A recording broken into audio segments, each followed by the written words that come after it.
étant le directeur Afrique pour une organisation qui s'appelle l'Institut national démocratique, dont le siège est à Washington, mais dont l'essentiel du travail se fait sur le continent africain et dans d'autres pays en voie de développement. Je suis un ancien de l'université de Yaoundé, j'ai fait Ngouaï-Kélé à l'époque, dans les années 70, donc ça fait bien longtemps, mais j'ai aussi eu la chance de fréquenter l'université de Harvard aux États-Unis, l'université de Boston également, où j'ai fait mon doctorat de 3e cycle en droit, le doctorat d'État en sciences politiques, avant de me mettre dans le domaine de la démocratisation et de la bonne gouvernance.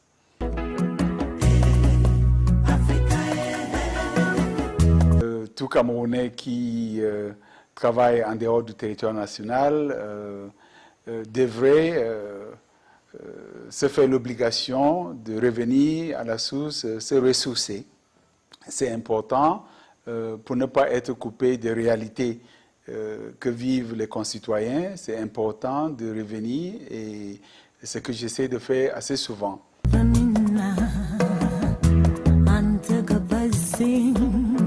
La sous-région attend du Cameroun un rôle de leadership qui devrait s'imposer comme ça se fait dans l'ensemble des sous-régions de l'Afrique, du continent africain. Parce que dans chacune des sous-régions, il y a un pays phare, un pays qui joue le rôle de leadership sur le plan économique, sur le plan politique. C'est l'Afrique du Sud pour ce qui est de l'Afrique australe, c'est le Nigeria et même le Ghana pour ce qui est de l'Afrique de l'Ouest. Et je crois que lorsqu'on arrive dans la sous-région de l'Afrique centrale, beaucoup d'Africains de la sous-région attendent du Cameroun un rôle de leadership.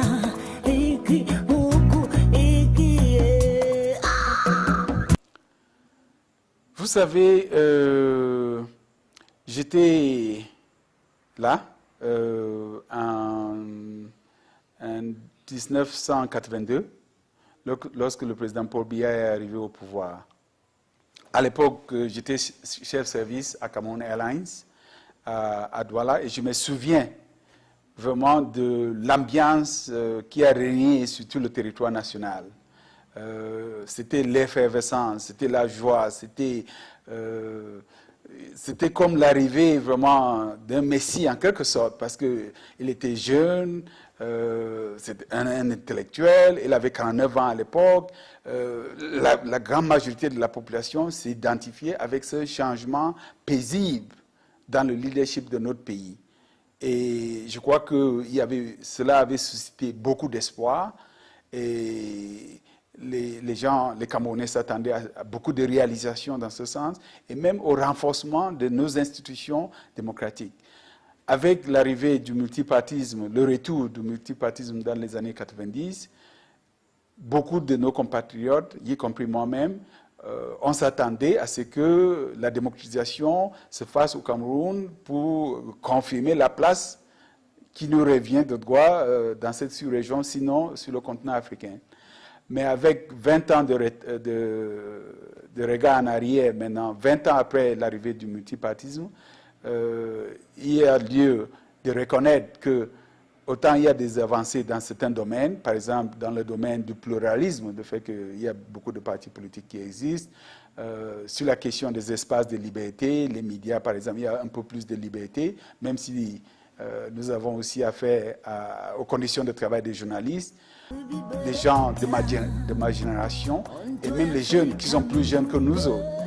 aspirent à être gouvernés autrement, aspirent à ce que les institutions démocratiques soient vraiment renforcées dans notre pays et que le débat politique au Cameroun ne soit pas aussi polarisé.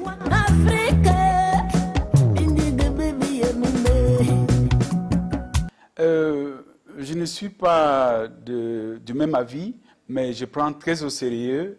les conclusions et les recommandations de l'International Crisis Group.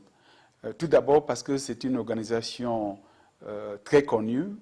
très sérieuse, une organisation qui est gérée par des personnalités compétentes, très expérimentées, et donc le travail ne souffre d'aucune contestation. Mais en tant que Camerounais, je me dis que nous avons là devant nous une opportunité qui nous est offerte par une organisation neutre, un peu éloignée de nos réalités au quotidien, mais qui met sur la place publique un document qui devrait nous réveiller. Il faut prendre ce type de rapport très au sérieux, parce que le rapport n'est pas destiné uniquement aux Camerounais. C'est un rapport qui est sur la place publique et avec la nouvelle technologie de la communication, c'est un rapport qui est destiné au monde entier. Donc on ne peut pas faire comme si ce rapport n'existe pas, parce que le rapport serait exploité non seulement par les Camerounais, mais également par des partenaires au développement, par des investisseurs privés qui voudraient venir investir au Cameroun et qui vont faire leur propre recherche pour mieux s'informer sur la situation économique et politique du Cameroun. Et lorsqu'ils tombent sur le rapport d'une organisation connue comme International Crisis Group, cela risquerait d'influencer leur prise de décision. Donc on ne peut pas considérer ce rapport comme un non-événement. Vous savez, lorsque vous travaillez sur les questions africaines, au bout d'un certain nombre d'années, rien ne vous arrive comme une surprise, parce que beaucoup de nos pays africains sont vraiment fragiles, parce que les institutions qui devraient servir de contre-pouvoir sont très fragiles, les espaces de liberté ne sont pas garantis pour tout le monde, il y a des questions de frustration, de la gestion des frustrations des citoyens. Donc la plupart des pays africains sont vraiment fragiles.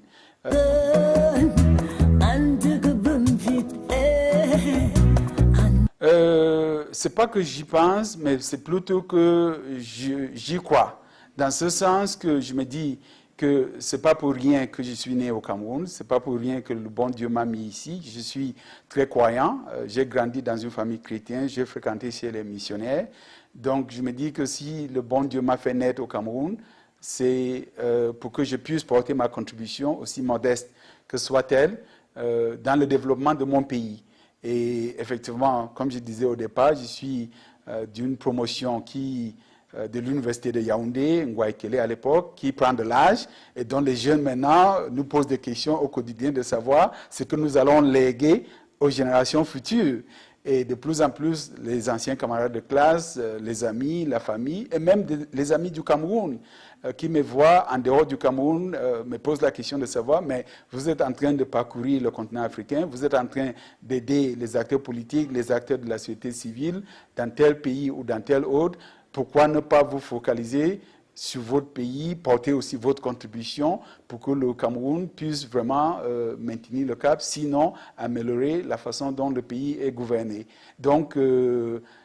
crois que c'est une obligation citoyenne et en tant que démocrate vraiment convaincu, je crois que c'est la moindre des choses que les Camerounais puissent attendre de moi, mais aussi des autres compatriotes qui ont des expertises et de l'expérience à partager.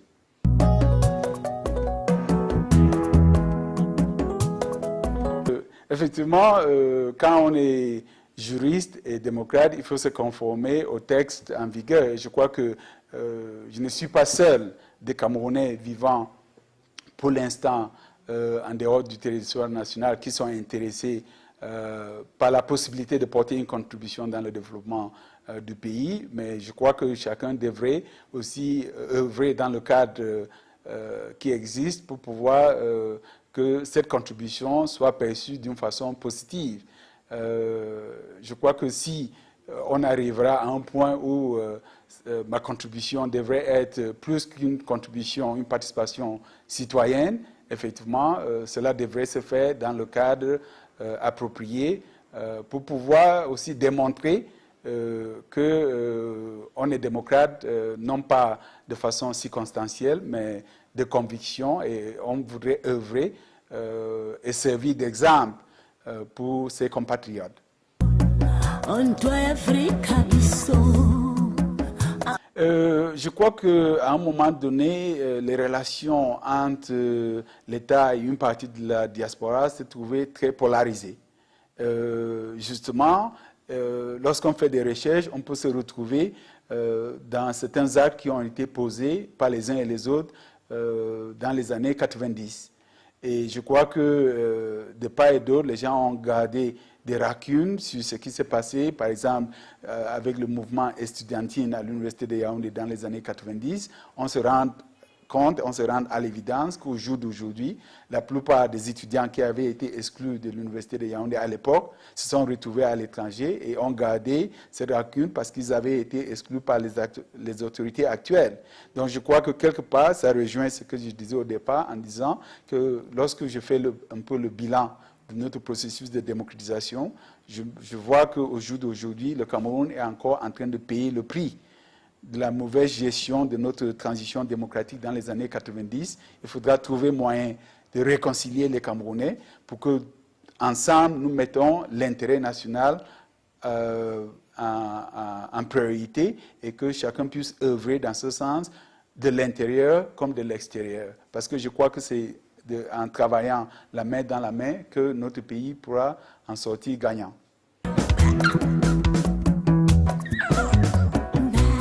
Notre pays a hérité d'une série de législations, de lois et de règlements qui existent depuis les années 60, mais qui n'ont pas suivi la modernisation de la gouvernance dans notre pays et qui n'ont même pas suivi l'évolution de la politique internationale en la matière. Parce que nous voyons par exemple un pays comme Israël,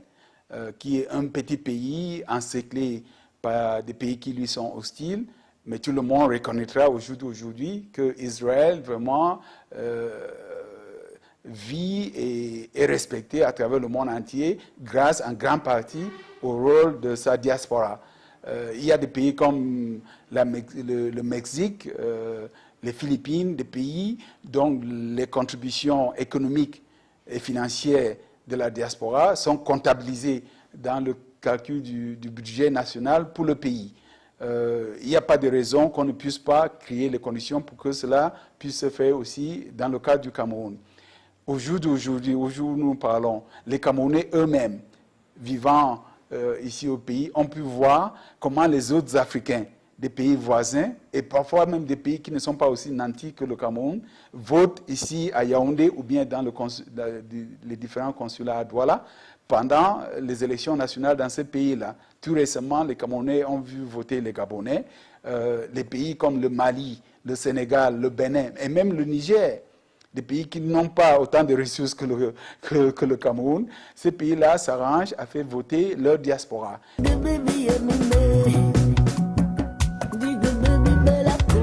Merci infiniment et je vous encourage dans ce que vous êtes en train d'entreprendre parce que c'est à travers vos actions que le reste du monde